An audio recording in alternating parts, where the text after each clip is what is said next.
본격적으로 핵심 내용 보시도록 하겠습니다. 핵심 내용은 말씀드렸듯이 한 1번부터 한 18번까지 내용이 있고요. 자, 1번 코로나 바이러스의 공식 명칭부터 보시겠습니다. 공식 질병명은 즉 최근에 코로나 바이러스에 의해 전염된 질병명은 코비드 19이었죠. 코로나 바이러스 디지즈의 약자고 2019년에 최초 발병되었기 때문에 코비드 19으로 불리죠. 이 코비드 19을 일으키는 바이러스의 공식 명칭이 SARS-CoV-2죠. 예. 약어를 보시면 Severe Acute Respiratory Syndrome, 예, 중증 급성 호흡기 증후군이란 뜻이죠. 그 다음에 코로나 바이러스의 일종이고, 두 번째 타입 2입니다. 타입 1은 2003년경에 최초 발병한 사스라는 질병이 있었죠. 사스도 상당히 무서운 전염병이어서 전 세계적으로 한 1000명 가까이 사망한 걸로 기억하고 있습니다. 근데 이 사스코브2는 사스를 발병시킨 바이러스와 유사성이 높기 때문에 이름을 새로 바꾸지 않고 사스코브2로 명칭이 됐고요. 2003년에 발병한 질병의 바이러스는 사스코브1으로 공식 명칭이 확정이 된 거죠. 자, 2번 코로나 바이러스의 형태입니다. 코로나 바이러스는 그러니까 사스코브2뿐 아니라 코로나 바이러스 전체에는 이제 유사한 형태를 갖고 있는데요. 왕관 모양 크라운 또는 태양의 코로나, 광륜을 의미하는데, 그림을 보시면 이게 코로나 바이러스인데 이 핑크색으로 이렇게 뾰족뾰족한 스파이크입니다. 스파이크라고 부르는 부분이 튀어나와 있기 때문에 왕관이나 크라운이나 광륜, 코로나처럼 보이기 때문에 코로나 바이러스라고 불립니다. 이 스파이크는 상당히 중요하기 때문에 잘 기억을 하셔야 되고요. 구조를 다시 한번 보시면 이 안쪽에 이 부분이 이제 코로나 바이러스의 유전체는 RNA인데 RNA가 있고, 그 다음에 N 프로틴, 뉴클리오 캡시드 프로틴이 포함되어 있습니다. 뉴클리오 capsid 프로틴은 RNA를 보호하는 단백질이고요. 원래 바이러스의 핵심 요소는 두 가지죠. 유전 물질, DNA일 수도 있고 RNA일 수도 있죠. 그리고 그 유전 물질을 보호하기 위한 캡시드 단백질, 캡시드 프로틴 두 가지가 꼭 필요한 물질입니다. 여기 뉴클리오 캡시드 프로틴이나 그냥 캡시드 프로틴이나 거의 같은 용어라고 보시면 되고요. 그 다음에 바깥쪽에 요 빨간색 요 부분은 엔빌롭이죠. 네. 엔빌롭인데 엔빌롭은 한국말로 외피라고도 하는 것 같은데 엔빌롭으로 기억하시는 게 좋고요. 엔빌롭은 이 바이러스 자체의 유전 물질에 의해서 만들어진 물질이 아니라 바이러스가 숙주세포에 침투한 다음에 나중에 많은 자손 바이러스를 만들어서 그 숙주세포를 파괴하고 탈출할 때 숙주세포의 생체막을 일부를 뺏어가지고 탈취해서 이용하는 거죠. 그래서 자신의 보호막으로 사용합니다. 숙주세포의 생체막이니까 이제 숙주세포의 세포막과 같은 성분이고, 따라서 성분은 인지질 이중층이죠. 그 다음에 아까 말씀드린 요 스파이크는 실제로 스파이크 프로틴, 스파이크 단백질 3개가 합쳐져서 스파이크 하나를 만드는 걸로 알려져 있는데요. 그렇게 자세히까지는 모르셔도 되고, 스파이크 단백질이 스파이크를 만든다 기억하시면 되겠습니다. 여기서 S 프로틴이라고 했는데 그냥 스파이크 단백질이라고 하시면 되고요. 근데 M 프로틴과 E 프로틴이 있는데 얘는 모르셔도 됩니다. M은 멤브레인 프로틴, 막 단백질이라는 뜻이고요. E 프로틴은 엔빌롭 프로틴, 아까 말씀드린 요 엔빌롭에 붙어 있는 단백질이라는 뜻인데 얘는 시험에서 중요할 것 같지는 않습니다. 그래서 구조에서는 자, 다시 한번 보시면 유전 물질인 RNA가 있고 그걸 보호하기 위한 캡시드 단백질, 여기서는 뉴클리오 캡시드 단백질이죠. 뉴클리오 캡시드 단백질이 있다. 그리고 엔빌롭을 가지고 있고 엔빌롭에 이렇게 뾰족뾰족한 스파이크들이 박혀 있다를 코로나 바이러스에서 기억하시면 되겠습니다. 자, 4번 숙주세포와의 결합 부분이고요. 바이러스는 숙주세포와 결합해서 숙주세포 내부로 침투하는 게 굉장히 중요합니다. 바이러스가 무서운 이유는 바이러스의 숫자가 적을 때는 면역 세포들이 빠르게 제압을 할 수가 있어요. 근데 바이러스는 숙주세포 내부로 들어가게 되면 빠르게 숙주세포의 모든 물질들을 이용해서 자손 바이러스들을 대량으로 만들어내고 숙주세포를 파괴해서 탈출을 하고 또 다른 숙주세포로 들어가서 많은 자손 바이러스를 만들어내는데 그 속도가 빠르기 때문에 바이러스 숫자가 기하급수적으로 증가하면 면역 체계의 면역 세포들이 대응하기가 힘들어집니다. 그래서 뭐 바이러스 감염증으로 사망할 수도 있죠. 그래서 바이러스의 무서운 작용은 이 바이러스가 숙주세포 내부로 들어가야지만 일어날 수 있습니다. 그래서 숙주세포 내부로 들어가지 못하고 숙주세포 바깥에 혈액이나 체액 속에 있을 때는 갑자기 바이러스의 숫자를 증가시킬 수가 없기 때문에 별로 무섭지가 않아요. 그래서 바이러스의 라이프 사이클 생애에서는 숙주세포로 들어가는 게 굉장히 중요합니다. 자, 사스코브2는 주로 인간의 호흡기의 상피세포를 감염시킨다. 당연하죠. 코로나 시대에 그 마스크를 꼭 끼고 다녔죠. 이유는 사람의 재채기, 기침 등에 의한 비말이 다른 사람 호흡기로 들어가서 전염이 되기 때문이었죠. 호흡기는 이 구강, 입 내부, 비강, 코 내부, 그리고 기도, 기관, 기관지, 그리고 폐포로 이어지는 부분인데, 그래서 비말에 포함된 코로나 바이러스가 사람의 호흡기에 들어가면 제일 먼저 접촉하는 게 호흡기의 상피세포죠. 그걸 주로 감염시키게 됩니다. 이 부분은 당연한 거고, 네, 핵심적으로 시험에서 문제야 질문화 될 수 있는 부분은 이 부분이죠. 사스코브2의 스파이크 단백질이 호흡기 세포의 ACE2 리셉터, ACE2 수용체와 결합해서 호흡기 세포, 사람의 세포 내부로 침투할 수 있다가 굉장히 중요합니다. 자, ACE2 리셉터는 좀 어려운데요. 자, ACE2는 플레이먼 엔지오텐신 컨버팅 엔자임 타입 2예요. 근데 이거를 굳이 설명드릴 필요는 없을 것 같아요. 뭐 내용을 알아도 시험하고는 별 상관이 없고요. ACE2라는 효소입니다. 근데 이건 사람의 효소예요. 그래서 ACE2라는 사람의 효소가 있고, 그 다음에 사람의 상피세포 표면에는 이 ACE2라는 효소와 결합하는 수용체가 있는 거죠. 그래서 호흡기 상피세포에 ACE2 수용체, ACE2 리셉터에 이 바이러스의 스파이크 단백질이 결합을 하게 됩니다.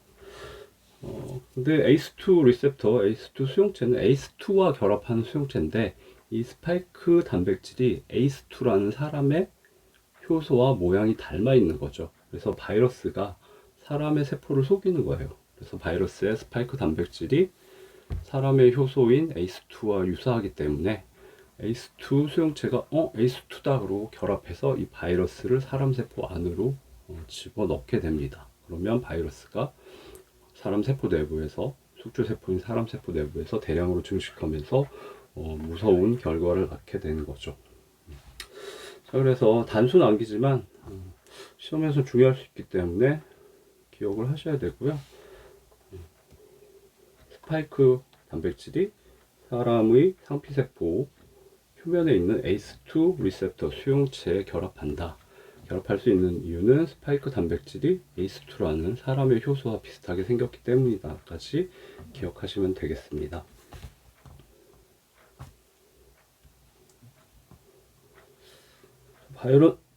바이러스의 분류 부분이고요. 자, 바이러스는 바이러스학 교재를 보실 일이 없지만, 바이러스학 교재를 보면 이제 열 몇 가지 정도 바이러스가 보통 소개되어 있고 그걸 공부하게 됩니다. 폴리오마 바이러스, 파필로마 바이러스, 아데노 바이러스, 피코너 바이러스, 플라비 바이러스, 그리고 여기 나와 있는 코로나 바이러스, 레트로 바이러스, 인플루엔자 바이러스, 이렇게 해서 뭐 한 열 몇 가지 정도 바이러스가 가장 큰 바이러스 집단이고, 여기 집단에 속하는 바이러스들은 세부적으로 굉장히 다양한 바이러스들이 존재하지만 특성이 비슷합니다. 그래서 코로나 바이러스에 속하는 바이러스들은 유사한 특성을 갖고, 레트로 바이러스에 속하는 바이러스들은 서로 유사한 특성을 갖게 되죠. 그래서 그 열 몇 가지 바이러스 집단을 분류하기 전에 최초로 바이러스를 구분하는 기준은 이 표에 이 표에 나와 있습니다. 자, 첫 번째로 바이러스는 유전 물질로 DNA를 갖기도 하고 RNA를 갖기도 하죠. 그래서 DNA를 유전 물질로 갖는 DNA 바이러스와 RNA 바이러스로 일단 구분을 합니다. 또 DNA 바이러스는 더블 스트랜드, 이중 가닥이죠. 약어로 DS라고 나올 수 있기 때문에 봐두시고요. 단일 가닥은 싱글 스트랜드 SS라고 표기를 합니다. 그래서 이중 가닥 DNA를 유전 물질로 갖는 바이러스가 있고, SS 단일 가닥 DNA를 유전 물질로 갖는 바이러스도 있습니다. 그렇게 구분을 하고요. RNA 바이러스도 역시 이중 가닥 RNA 바이러스가 있고, 단일 가닥 RNA 바이러스가 있습니다. 그런데 이 단일 가닥 RNA 바이러스는 특히 한 가닥의 RNA로 되어 있기 때문에 다시 분류를 할 수가 있는데, 파지티브 센스 RNA 바이러스가 있고 네거티브 센스 RNA 바이러스가 있습니다. 그래서 중요한 것은 바이러스는 아까 말씀드렸듯이 기본적으로 열 몇 가지 커다란 그룹이 있는데, 좀 시험에서 중요할 만한 바이러스는 사실 세 가지라고 보셔야 돼요. 이유는 좀 인류한테 위험한 질병을 감염시킬 수 있는 바이러스들이었기 때문에 시험에서도 관심이 있을 텐데, 그게 코로나 바이러스, 레트로 바이러스, 인플루엔자 바이러스입니다. 코로나 바이러스 위험한 건 아시고, 레트로 바이러스는 에이즈를 일으키는 HIV가 레트로 바이러스에 속하죠.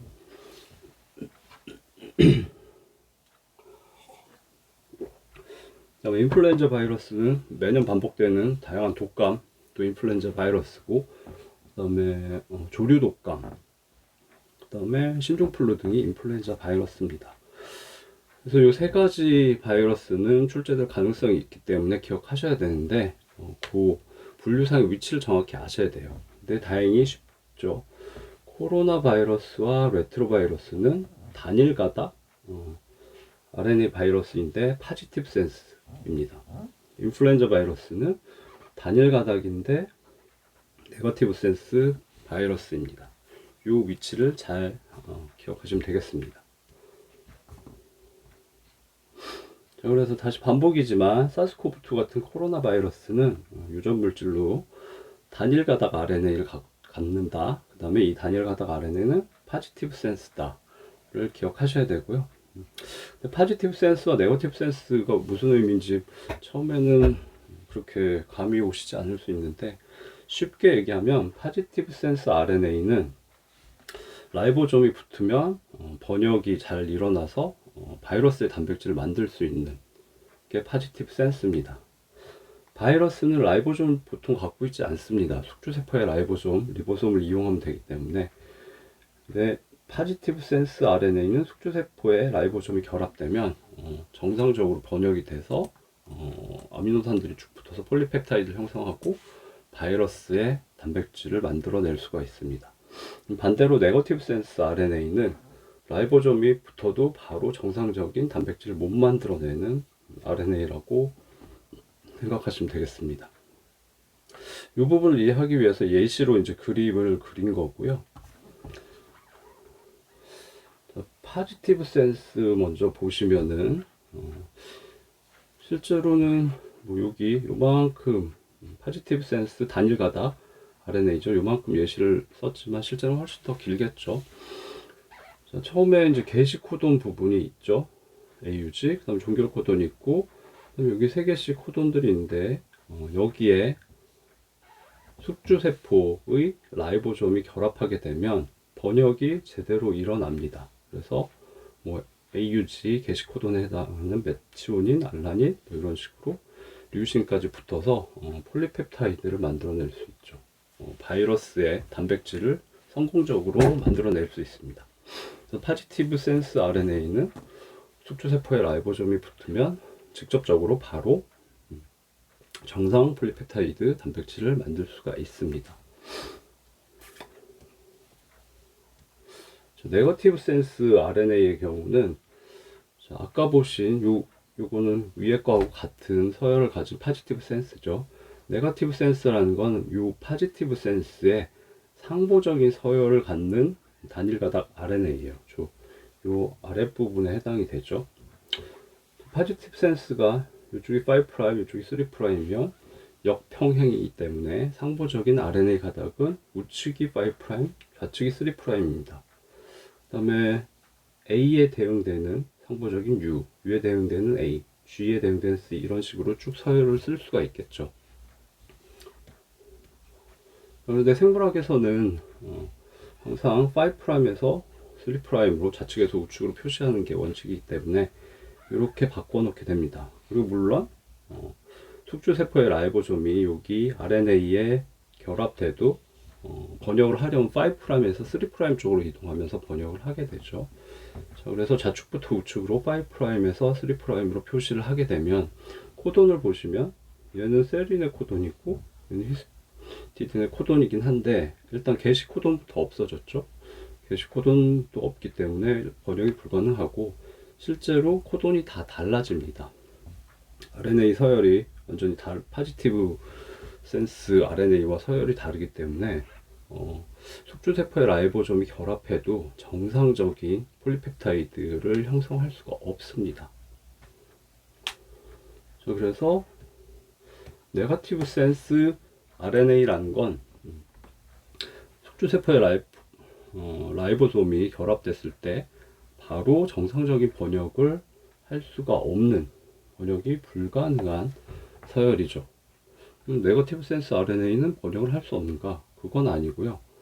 직접 라이보솜이 붙어서 번역이 일어나지 못하지만 번역을 할 수 있는 정보를 내부에 숨기고 있는 서열입니다. 네거티브 센스 RNA의 경우에는 요거죠. 이 바이러스가 번역을 해서 자신의 폴리펩타이드 단백질을 만들고 싶으면 요 네거티브 센스 RNA의 상보적인 파지티브 센스 RNA 한 가닥을 만들어냅니다. 네거티브에 직접 라이보솜이 붙는 게 아니고 파지티브 센스를 먼저 만들어내요. 그 다음에 요 파지티브 센스에다가 숙주세포의 라이보솜을 결합하게 되면 정상적인 단백질 폴리펩타이드의 합성이 가능합니다. 그래서 네거티브 센스 RNA라는 거는 숙주세포의 라이보솜이 결합해서 바로 번역할 수는 없지만 최종적으로 번역을 정상적으로 진행할 수 있는 서열을 내부에 숨기고 있는 서열이다 라고 생각하시면 되겠습니다.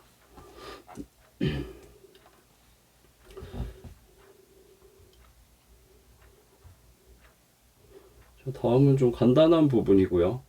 돌연변인데 DNA 바이러스에 비해서 RNA 바이러스는 돌연변이가 자주 발생합니다. 즉 바이러스의 변종이 많이 생겨요.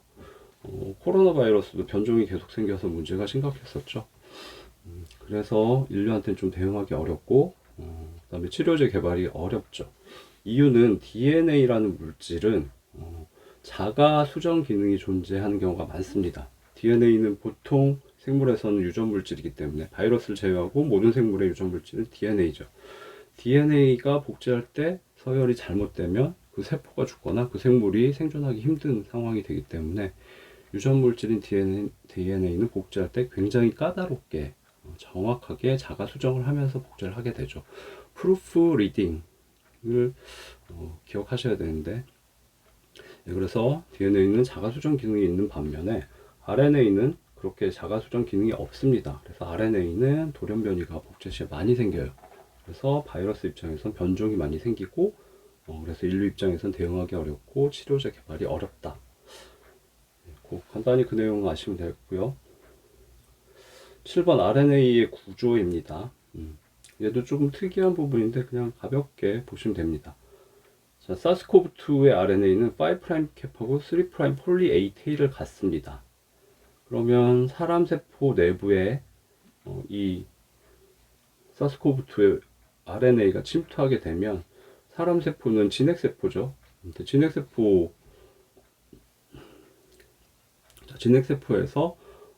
핵 내부에서 전사가 일어나서 mRNA가 만들어지고 얘의 전사 후 가공이 일어나죠. 스플라이싱, 인트론을 잘라버리고 5' 캐핑, 3' 폴리에이테일링을 통해서 mRNA의 양쪽에 뭐 RNA 분해 효소로도 보호할 수 있는 캡과 테일이 부착이 되죠. 그리고 나서 성숙한 mRNA가 세포질로 나오고 이제 번역이 일어나게 되는데 진핵세포인 사람세포, 숙주세포 입장에서는 이 RNA 5' 캡과 3' 폴리에이 테일이 붙어 있으면 자신의 성숙한 mRNA로 착각하게 됩니다. 그래서 라이보좀을 붙여서 내 mRNA니까 번역을 잘 시켜줘야 되겠다. 번역을 진행하게 됩니다. 두 번째 시간 여기까지입니다.